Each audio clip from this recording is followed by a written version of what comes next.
আজকের ঘুমে যদি তোমার আমার মরণ হয়, বলো আগামীকাল কবরে গিয়া কি জবাব আল্লাহর কাছে দিবা?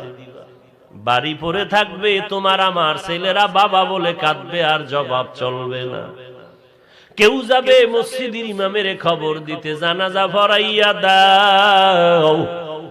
কেউ যাবে বাঁশবাগানে বাঁশ কাটার জন্য, কেউ যাবে তোমার আমার জন্য কবর খনন করতে।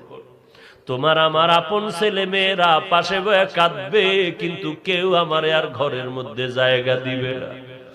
আমার আপন ঘুমের খাটের থেকে আমারে নামাইয়া একটা পলিথিন বা হোগলার ভিতরে রাইখা তাড়াতাড়ি ঘরের বাইরে নামায় দিবে।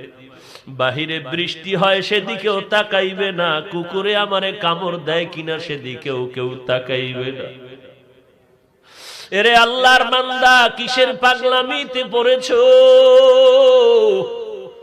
আবার দেখবি কেউ ঘরের পাশে বড়ই পাতা দিয়ে গরম পানি করে আমারে চিরবিদায়ের গোসলটা দেওয়ার জন্য। আবার কেউ দৌড়ায় আমার খাট আনার জন্য মসজিদের ভিতর। আবার কেউ যায় আমার জন্য বাজারের দোকান থেকে সাদা কাফন কেনার জন্য। চতুর্দিকে কান্নার আওয়াজ।